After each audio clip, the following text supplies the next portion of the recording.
बागेतून जो हार्वेस्टिंग केलेला माल आणून आम्ही तिथं ठेवतो. त्याच्यानंतर शॉर्टिंग होऊन काटा करून 9.5 किलोचं काटा होतो पेटीचा.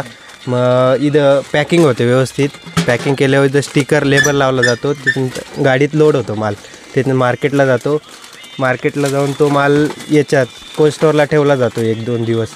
त्याच्यानंतर मग बांगलाला पोचवला जातो तो माल.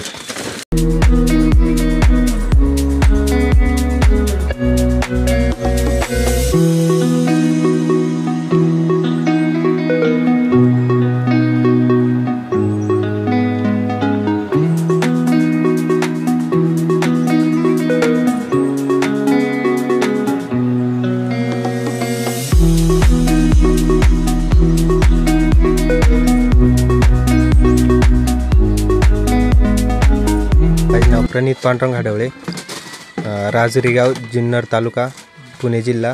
भरायचं काम चालू आहे. एकूण किती क्षेत्रामध्ये तुमची लागवड आहे द्राक्षाची आणि कसं उत्पादन आहे? 2 एकरची लागवड आहे. मामा जम्बो व्हरायटी आहे. यावर्षी उन्हाळ्याचं टेम्परेचर जास्त होतं गेल्या वर्षी. त्याच्यामुळं माल निघायला थोडीशी कमी झाली. त्याच्यामुळं सरासरीमध्ये थोडासा फरक झाला आहे गेल्या वर्षीपेक्षा. काय यंदा उत्पादनामध्ये चांगले उत्पादन निघाले का घट झाली उत्पादनामध्ये? उत्पादनात थोडी घट झाली आहे. गर्भधारणा व्यवस्थित झाली नाही उन्हाळ्यात. त्याच्यामुळं किती क्षेत्र एकूण आणि किती खर्च आला तुम्हाला एक क्षेत्रामध्ये एकूण? 2 एकर क्षेत्र आहे. त्याला एकरी 3.5-4 लाख रुपये खर्च आहे. काय त्या खर्चामध्ये काय काय मजुरी असेल किंवा काय इतर खर्च? हो, मजुरी आपली खतं, औषधं, परत लेबरचे खर्च असे जाऊन 3.5-4 लाख रुपये खर्च होतो एकरी. आता अंदाजे किती उत्पादन निघणार अपेक्षित तुम्हाला त्यामध्ये? याच्यामध्ये ह्यावर्षी तरी 40% घट झालेली आहे.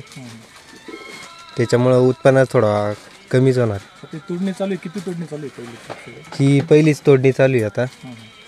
पहिल्या हाताला ते सरासरी 6 टन निघल अंदाज आहे. आता हा माल भरून कुठे चालला आहे? हा बांगलादेशला जाणार आहे एक्सपोर्टला. तुम्ही डायरेक्ट व्यापाऱ्याला देतो, तो एक्सपोर्ट करतो बांगलादेशला. काय सरासरी दर चालू आहे? सरासरी आता 110-120 पर्यंत चालू आहेत किलोला. कोणतं वाण आहे आणि कोणत्या प्रकारचं? ही मामा जम्बो व्हरायटी आहे. गेल्या वर्षी तुम्ही उत्पादन घेतलं होतं तर कसं गेल्या वर्षी तुम्हाला खर्च निघाला होता? काही नफा झाला? गेल्या वर्षी पण असंच अवकाळी पाऊस झालं होतं, गारपीट झालं होतं. त्याच्यात पण बागा गेल्या होत्या. ह्या वर्षी पण उन्हाळ्याचं टेम्परेचर जास्त होतं. त्याच्यामुळे गर्भधारणा कमी झाली. माल कमी चालेल ह्या वर्षी पण.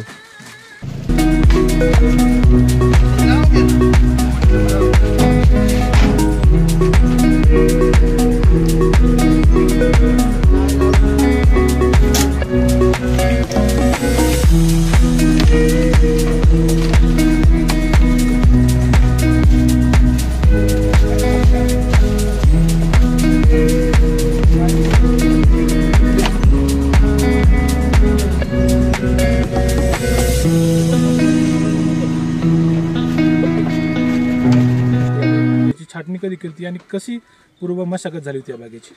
ह्या छाटणी आपण सप्टेंबरमध्ये घेतली होती. सप्टेंबर छाटणी झाल्यावर थोडी शेणखतं एकरी डोस दिला होता. रासायनिक खतांचा डोस दिला होता. पाण्यासाठी काय व्यवस्था त्याची? पाण्यासाठी कॅनॉल आहे, दुसरे विहीर आहेत आणि शेततळी करून ठेवली. पाणी कसं दिलं जातं त्याला? म्हणजे ठिबक आहे का? हो, ठिबकने. काय औषधाचा काय खर्च येतो आणि एकूण यावर्षीचा वातावरणाचा काय परिणाम झालेला? कसा परिणाम झाला यावर्षी? वातावरणाचा गेल्या वर्षी उन्हाळ्यात झाला होता. जो आपण टेम्परेचर जास्त होतं त्याच्यामुळं माल कमी निघले. त्याच्यामुळं आता पुढं याला साईज बी व्हायला माल कमी होते. त्याच्यामुळं साईज बी जास्त झाली. काही व्यवस्थित आला माल.